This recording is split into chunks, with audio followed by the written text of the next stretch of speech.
झारखंड विधानसभा monsoon सत्र के विस्तारित सत्र में राज्य सरकार के द्वारा सदन में 2 अहम विधेयक पारित करवाए गए हैं।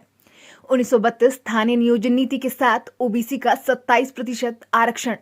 इसको लेकर जहां सत्ता पक्ष के विधायक के साथ साथ वाम दल के विधायक भी इस बिल को सराह रहे हैं, वहीं विपक्षी दल के विधायक इस बिल को लेकर कई तरह के आरोप राज्य सरकार पर लगा रहे हैं। जहां माले विधायक विनोद सिंह ने कहा कि 22 सालों से अधिक समय से राज्य में खतियान आधारित स्थानीय नियोजन नीति को लेकर मांग की जा रही थी। सदन में अब इस बिल को लागू कर दिया गया है, लेकिन अभी भी इसमें कई और बातें हैं जो अभी तक स्पष्ट नहीं की गई हैं। राज्य के हुए 22 साल हो गए और राज्य तो प्रशासनिक रूप से और भौगोलिक रूप से तो एक राज्य बन गया, लेकिन अभी भी राज्य के अंदर सामाजिक सांस्कृतिक पहचान को लेकर, स्थानीयता को लेकर के, नियोजन को लेकर के वो लड़ाई जारी थी। और पिछले दिनों 1985 का जो स्थानीयता था उसने राज्य के स्थानीय नागरिकों के अधिकारों को और संकुचित किया, और वर्तमान सरकार ने जो मैंटिक और इंटर आधारित नियोजन नीति बनाया वह भी राज्य के नागरिकों की आकांक्षाओं को पूरा नहीं कर पा रहा था। इसलिए खतियान आधारित स्थानीयता और उस पर नियोजन ये लोगों की मांग थी, इसलिए ये स्वागत योग्य था। वहीं इस बिल को लेकर बाबूलाल मरांडी ने कहा कि बीजेपी ने इस बिल का कभी विरोध नहीं किया है, हमेशा समर्थन ही किया है, लेकिन इसमें खामियां जो हैं उसे दूर करने की जरूरत है। इसके साथ भाजपा ने पहले ही इस बिल को लाने का काम किया था, लेकिन कोर्ट ने स्टे लगा दिया था। यह सरकार ढुलमुल रवैया अपना रही है। इस बिल को लेकर मुख्यमंत्री हेमंत सोरेन की किसी भी प्रकार से कोई तैयारी नहीं थी और न ही सदन में किसी को बोलने दिया गया। भारतीय जनता पार्टी हर हमेशा झारखंड वासियों के हितों की चिंता करती रही, और आज जिस विधायक को इन्होंने लाया हम लोग कभी भी उसके विरोधी नहीं थे। आप सबको ध्यान में होगा कि जब अलग प्रदेश बना था तो उस समय में हम जब राज्य के मुख्यमंत्री थे, चाहे 27% रिजर्वेशन की बात हो या खतियान आधारित स्थानीय और नियोजन नीति हो, सब हम लोगों ने बनाया।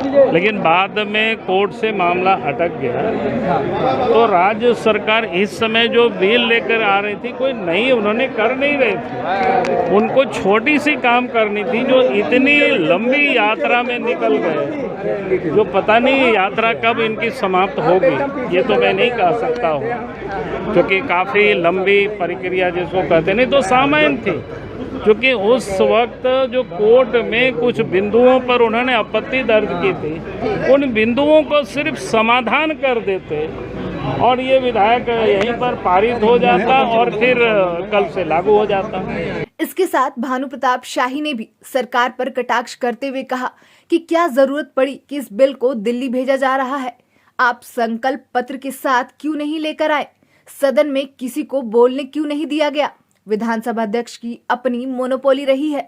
जब ईडी ने मुख्यमंत्री सहित कई विधायकों को आई लव यू का लेटर भेजा है, उसके जवाब में आज सदन की परिस्थिति देखने को मिली है।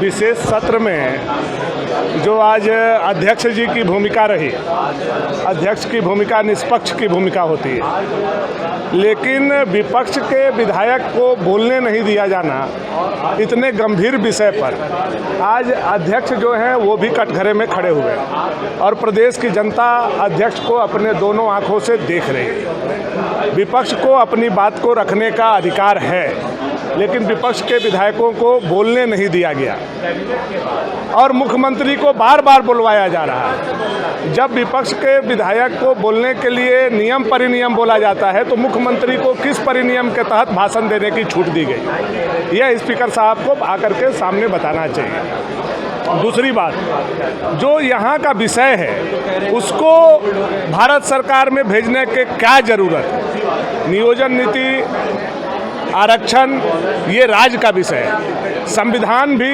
इसके लिए आपको अधिकृत किया है और माननीय उच्च न्यायालय ने भी आपको इसके लिए अधिकृत किया है। तो क्या आवश्यकता पड़ी कि इसको आप दिल्ली भेजने का काम कर रहे हैं। इससे यह पता चलता है कि आप सब्जेक्ट को गुमराह कर रहे हैं, झारखंड के युवाओं को आप नौकरी नहीं देना चाहते हैं नियोजन नीति, स्थानीय नीति और आरक्षण के नाम पर आप आंख में धूल झोंकने का काम कर रहे हैं और आप चाहते हैं कि ये मामला फंसा हुआ रहे। वहीं इन सबके बीच सत्ता पक्ष के विधायकों की खुशी का ठिकाना नहीं है। विधायक बसंत सोरेन ने अपनी खुशी जाहिर करते हुए कहा कि जनता की उम्मीदों पर सरकार खरी उतर रही है। झारखंड की जनता को एक बहुत बड़ी सौगात मिलने जा रही है और हम लोग जी वही कह रहा हूँ कि जनता की जो अपेक्षा थी, जो उम्मीद थी, वो आज उनकी पूरी होने जा रही है। बहरहाल अब देखने वाली बात ये होगी कि केंद्र सरकार इस बिल पर क्या प्रतिक्रिया देती है। रांची से न्यूज विंग के लिए मनीष झा की report. टफकॉन XT600 HCR TMT Riba, अब इंडिया बनेगा एक्स्ट्रा टफ।